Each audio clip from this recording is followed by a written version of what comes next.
Aujourd'hui, on va voir une routine de 12 minutes pour travailler le corps entièrement.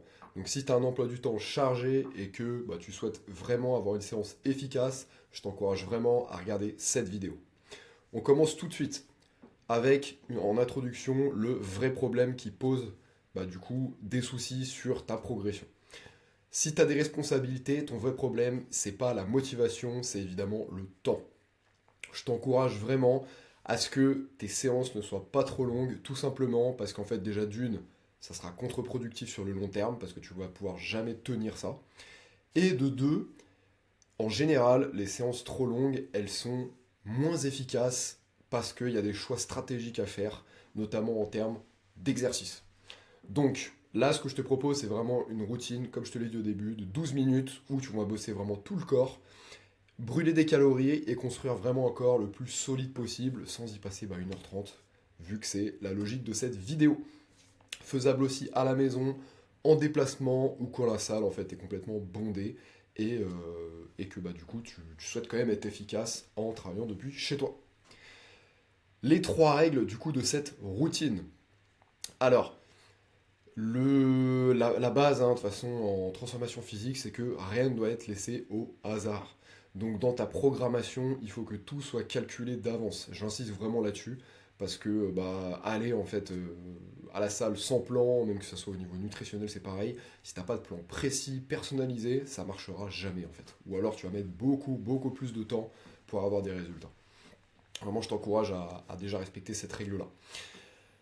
Le problème chez la majorité des cadres, enfin les personnes qui ont des responsabilités, c'est que ce schéma, il est un peu universel. Journée assise, donc stress et peu d'énergie, à cause notamment du travail aussi.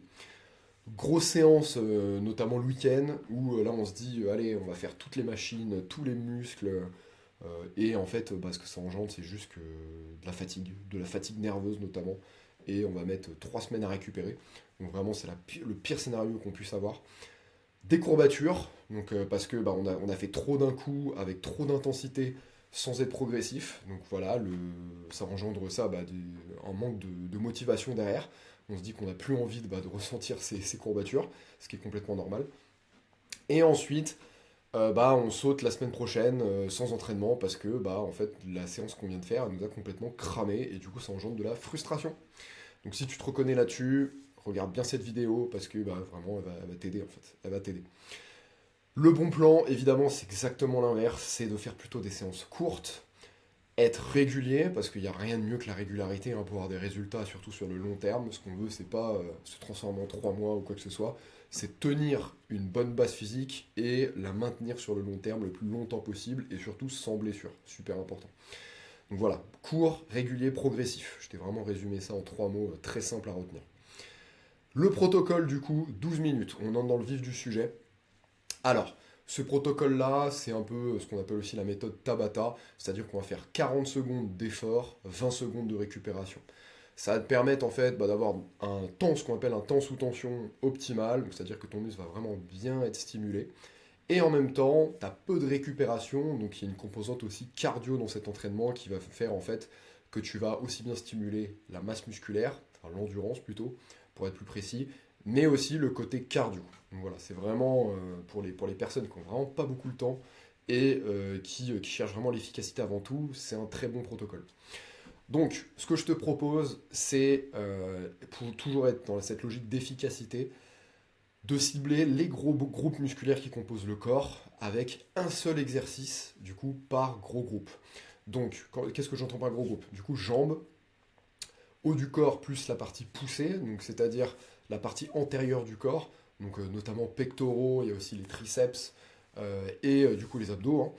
Et ensuite un mouvement de tirage pour cibler en fait tout ce qui est partie postérieure du corps cette fois-ci, notamment tous les muscles du dos. Voilà. Donc ça, du coup pour ce protocole 12 minutes, tu fais 4 tours, tu répètes le circuit du coup 4 fois.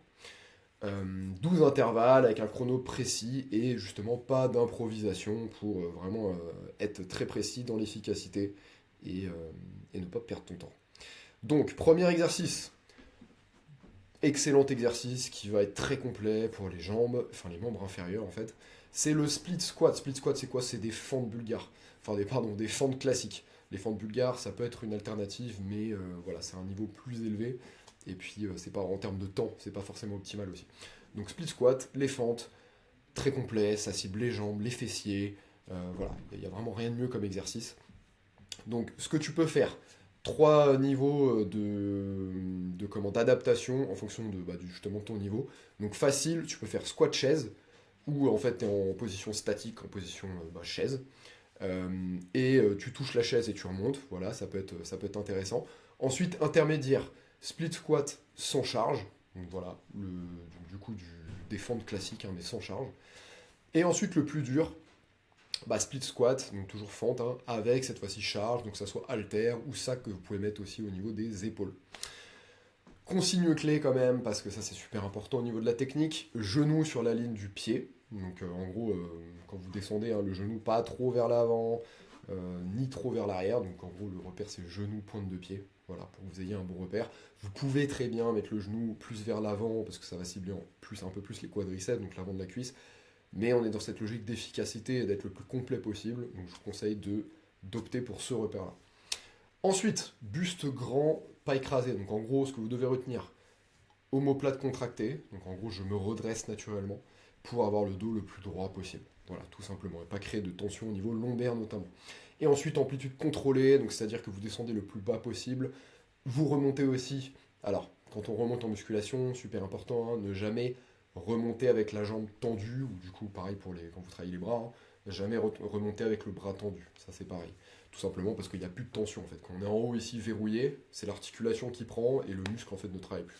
Donc voilà, c'est juste ça que vous devez retenir aussi au niveau de l'amplitude. Et ensuite, donc, pour travailler cette fois-ci la chaîne antérieure du corps, donc l'avant du corps, les pompes. Les pompes, c'est un excellent mouvement très complet qui va cibler du coup les pectoraux et les triceps et en même temps qui va vous offrir un gainage parce qu'il faut être bien droit. Hein, donc pour être bien droit, il faut gainer aussi les abdos. Donc dans une moindre mesure, on a aussi les abdos qui travaillent. Donc voilà, très complet qui fait gagner énormément de temps. Pareil, alternative, débutant, donc pompe soit main sur table ou sur un support surélevé hein, pour en gros être légèrement, enfin plus à la verticale que quand on fait une pompe classique à l'horizontale. Donc, ce qui fait qu'en fait le mouvement sera plus facile, vous aurez moins de charge à porter. Ça peut être très bien pour un débutant. Ensuite, intermédiaire, pompe au sol, classique. Donc en gros, voilà, bien à l'horizontale. Euh, du coup, avec les coudes à 45 degrés, enfin, je vous passe les détails techniques. Si je peux, j'incrusterai de toute façon dans la vidéo directement des exercices réalisés par moi-même pour vous illustrer un peu tout ça. Ensuite, la version dure. Donc on a plusieurs manières de rendre un exercice plus dur. Hein. On a notamment tempo plus lent, donc juste en ralentissant la phase excentrique et même la phase concentrique, la phase de montée. Ça peut permettre de complexifier l'exercice, ou sinon on peut avoir aussi des variantes avec des inclinaisons plus ou moins inclinées. Plus on va être incliné, plus on va mettre justement de tension et plus ça va être dur. Voilà, c'est des alternatives qui peuvent être aussi très intéressantes si vous avez un niveau plutôt confirmé. Il y a plein d'autres alternatives, mais voilà, je vous donne les points clés pour pas que ça fasse trop d'informations. Consigne clé du coup pour au niveau technique, donc on revient là-dessus, corps gainé, donc, et soyez le plus droit possible, ne jamais creuser le dos, c'est surtout super important, il faut limite mieux arrondir le dos plutôt que de le creuser, comme ça on est vraiment sûr de protéger les lombaires notamment. Pas de bassin qui tombe, donc voilà, comme je vous ai dit, pour pas creuser le dos. Si ça tire dans les épaules, ça ouais, on peut faire ça, main un peu plus large, nous prenez un écartement un peu plus large. Après, ce qui va surtout être important pour les épaules, hein, c'est aussi de rentrer les coudes légèrement vers l'intérieur. Ce que je veux pas voir hein, quand on fait un mouvement de poussée, hein, notamment les pompes, c'est avoir les coudes ici, quoi, les coudes bien ouverts. Ça, vous allez vraiment vous abîmer l'articulation de l'épaule, donc faites très attention à ça. Et ensuite, du coup, version inclinée, comme je vous ai dit, pour simplifier et complexifier en fonction de votre niveau. Voilà pour ce deuxième exercice. Ensuite, le troisième, on passe au rowing. Donc le rowing, c'est un mouvement tout simplement de tirage. Plusieurs manières de le faire. Donc déjà, voilà, ça peut être une alternative, option 1 si vous êtes plutôt débutant. Même confirmé avec élastique, ça peut être intéressant aussi. Hein.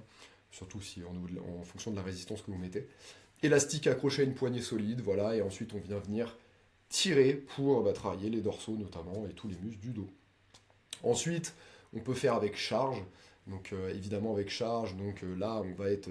alors j'ai mis sac à dos si vous avez vraiment pas de matériel, mais sinon avec haltère, hein, avec haltère du rowing classique. ou barre même si vous en avez une. Ça fait très très bien l'affaire, mais le sac à dos ça permet, bah, voilà, si vous êtes en déplacement ou quoi, vous avez quand même cette alternative qui vous permet de bien travailler le dos. Option 3 aussi, je vous ai mis, ça c'est peut-être une très bonne manière aussi de travailler le dos si bah, vous n'avez vraiment pas de matériel. En fixant une serviette en fait au niveau notamment des cadrans de porte, vous pouvez en fait bah, après venir travailler en rowing grâce à la serviette. Donc ça peut être aussi très intéressant hein, si jamais vous avez vraiment pas du tout de matériel, ça peut être une bonne alternative. Donc consigne clé sur cet exercice-là. Tirer avec les coudes, donc ne jamais en fait, enfin tirer avec les coudes et en même temps avec les épaules. C'est-à-dire que c'est les épaules qui font ce mouvement d'adduction, hein, c'est-à-dire de mouvement en arrière et en avant, ça c'est super important. Et ensuite, bah, c'est les coudes qui viennent accompagner le mouvement pour serrer encore plus les omoplates et ressortir la cage thoracique. Ce que vous devez vraiment retenir hein, quand vous travaillez le dos, c'est vraiment ce mouvement d'épaule d'avant et en arrière, et en même temps vos omoplates, hein, en gros l'articulation que vous avez à l'arrière de l'épaule, hein, les omoplates, que vous devez serrer un maximum. Vraiment, en gros, ressortez la cage thoracique à fond. Et là, vous allez vraiment travailler les muscles du dos, notamment les fixateurs d'omoplates qui sont à l'arrière. Voilà pour l'explication. J'espère que ça n'avait pas trop d'informations. N'hésitez pas à me le dire sinon dans les commentaires pour que je simplifie un maximum. Donc voilà, tirez avec le coude, pas avec l'épaule, poitrine fière, donc ce que je vous ai dit, vous ouvrez la cage, hop, nuque neutre, faites attention aussi à ça, ne balancez pas la tête en avant, en arrière ou sur le côté, ça peut créer des tensions au niveau cervical et c'est pas recommandé quoi. Donc voilà, faites bien gaffe à ça et contrôlez toujours le mouvement, notamment la descente, pour pas trop abîmer les tendons, les articulations. Ensuite, on passe à la suite. Donc du coup, la règle des 1, donc 3 mouvements rentables que je vous ai présentés. Hein. Si on récapitule, les fentes, les pompes et le rowing, donc le tirage, que ce soit avec barre, halter, ou même des sacs à dos ou des serviettes, si vous n'avez pas de matériel, c'est vraiment l'essentiel pour avoir un bon physique et pour maintenir surtout une santé aussi optimale. C'est vraiment le meilleur ratio, comme je vous ai dit, résultat-temps. Et on évite le piège de je fais 8 exos d'isolation à la salle parce que je trouve ça cool et parce que un tel m'a dit que c'était super qu'il fallait le faire. Voilà. Sur cette chaîne-là, vous allez voir, on est dans l'efficacité et on va pas s'éparpiller à perdre du temps pour rien, quoi. Donc, règle numéro 2 du coup, la densité, donc 40-20, voilà, c'est optimal, comme je vous ai dit, c'est un format d'entraînement qui peut être vraiment très sympa, hein, surtout si vous avez peu de temps devant vous, mais vous souhaitez quand même bosser efficacement. Donc voilà, ce que je vous ai dit, ce qui transforme, c'est pas juste la durée, c'est évidemment la densité, combien de travail utile tu fais par minute. 40-20, voilà, c'est parfait pour ce cadre, assez intense, tu gardes une technique propre, et en même temps, tu n'exploses pas ton système nerveux. Donc c'est vraiment le bon compromis. Ensuite, la règle des 3. Donc RIR, ça veut dire quoi en gros? C'est une répétition en fait en réserve que vous devez avoir à la fin des 40 secondes de travail. C'est-à-dire qu'à la fin des 40 secondes, vous ne devez pas en fait être complètement épuisé sur la dernière rep, à la tirer sur 10 à 20 secondes, parce que là en fait ça va avoir un impact beaucoup trop coûteux au niveau du système nerveux, et du coup la récupération derrière en fait sera beaucoup plus laborieuse, et en plus au niveau des gains que vous allez avoir, cette répétition que vous avez montée sur 20 secondes, elle n'aura pas de grands intérêts en fait, même sur votre progression. Donc vraiment, je vous encourage à toujours avoir une répétition en réserve euh, avant de finir votre série. Donc c'est ce que je vous ai dit, objectif essoufflé, tu pourrais faire encore une rep propre, et à éviter, c'est voilà, d'être complètement explosé sur la série, que ça soit du coup un carnage hein, au niveau récupération derrière. Donc voilà là-dessus, et le petit mot c'est si tu vois carnage chaque séance, tu te crames, tu récupères mal et tu perds la régularité. C'est ce qui fait aussi défaut en général hein, chez les personnes comme vous, c'est que vous aimez en fait, tout mettre le paquet sur notamment une séance, mais après derrière, vu que en fait, votre corps n'est pas encore bien entraîné et n'a pas assimilé aussi toutes les contraintes que vous lui mettez, et ben en fait derrière il comprend pas ce qui se passe quoi. Voilà là-dessus. Alors, du coup, là sur du coup les démos, consignes techniques, donc je vous mettrai de façon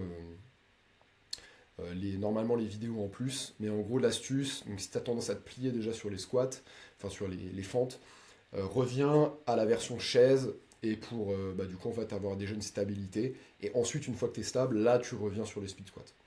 Ensuite les pompes, astuce des épaules, donc voilà, si tu tires dans les épaules, main comme je vous ai dit un peu plus large, et version inclinée, pour réduire la difficulté, hein, donc notamment voilà, mettez par exemple les mains sur des chaises ou sur un banc, comme ça vous allez être légèrement plus à la verticale, ce sera plus facile. Et ensuite sur le rowing, donc du coup, astuce pour le dos, si tu sens par exemple le bas du dos ou quoi que ce soit, ou des douleurs un peu bizarres, appuie une main sur une chaise, enfin rowing unilatéral, notamment du tirage bûcheron, pour être beaucoup plus stable et ne pas avoir ces petites douleurs bas du dos qui peuvent être gênantes.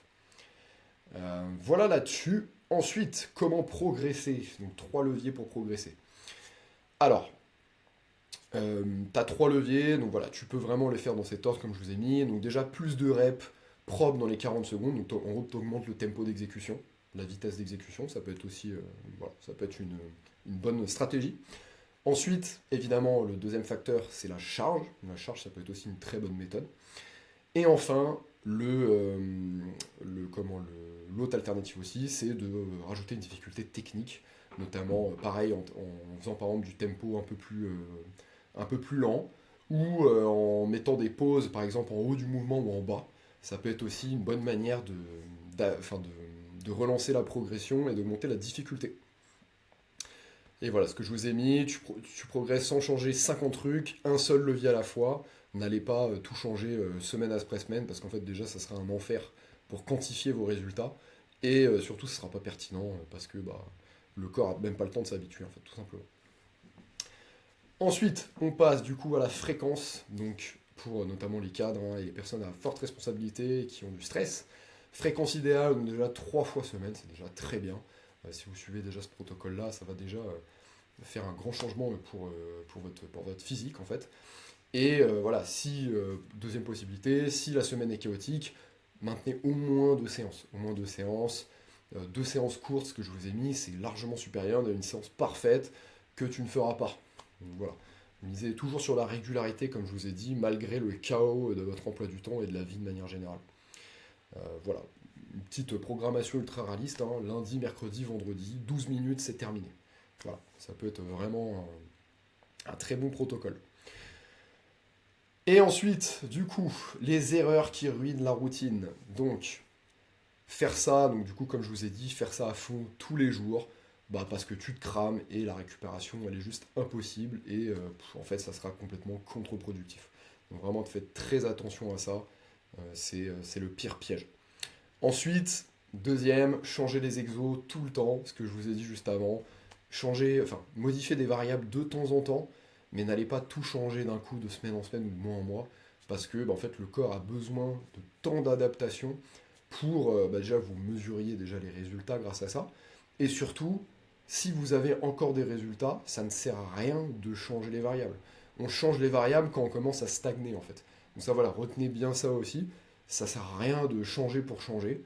À part, peut-être au niveau psychologique, changer, oui, c'est vrai que ça peut aider au niveau. Parce qu'on change de routine, donc on se sent mieux changer psychologiquement, mais en termes de résultats, il n'y a que ça qui compte au final. Donc changer la routine, enfin changer les variables d'entraînement que si c'est nécessaire. C'est vraiment mon meilleur conseil. Ensuite, la troisième, c'est évidemment de négliger la technique. Ça, voilà, il faut vraiment, vraiment faire très attention à la technique. La musculation, c'est un marathon, c'est pas un sprint. La transformation physique, c'est exactement pareil. Donc, je vous encourage vraiment pour ne pas vous blesser surtout, parce qu'après, on est vraiment bien embêté sur le long terme, à respecter toujours une technique irréprochable. Voilà là-dessus. Donc ensuite, au niveau du format d'entraînement, je vous proposais aussi des variantes. Ce que vous pouvez faire, hein, c'est en fonction de votre niveau. Pour les débutants, par exemple, 30 secondes d'exercice, 30 secondes du coup, de récupération, avec du coup, comme je vous ai dit, des versions plus simplifiées des exercices, donc chaise à la place du split squat, enfin des fentes, pompe inclinée pour avoir moins de contraintes au niveau des pecs, et rowing appuyé, notamment rowing bûcheron, ce que je vous ai dit, pour avoir plus de stabilité. L'objectif, c'est je termine facile et je reviens demain en forme et je progresse de semaine en semaine. Et ensuite, pour les intermédiaires, une version un peu plus, un peu plus peps, ça peut être du coup d'augmenter à 45 secondes de travail et 15 secondes de récupération. Voilà, toujours voilà, sur ce format de 12 minutes pour l'instant. Et la version du coup charge plus lourde sur notamment les fentes et le rowing. Et puis sur les pompes, vous pouvez aussi rajouter une difficulté, c'est d'aller venir mettre un élastique derrière votre dos et ensuite pousser avec un élastique en plus. Ça peut être aussi une très bonne manière d'augmenter la difficulté. L'objectif, du coup, densité maximale avec technique propre. Et la petite phrase aussi, du coup, le niveau, c'est pas ton ego, c'est ta capacité à rester régulier. Je vous redis ça parce que c'est vraiment le plus important, quoi. Donc, ensuite, en termes de résumé final, donc on a, en gros, ce que vous devez retenir, court, intensité, régulier, c'est ce qui va permettre d'avoir un maximum de résultats. Et au contraire, quand vous avez des séances longues et surtout rares, c'est-à-dire que la fréquence est vraiment hachée, quoi, c'est une séance de temps en temps, là ça engendre que de la frustration, des potentielles blessures en plus, et c'est vraiment, il n'y a rien de positif là-dedans, quoi.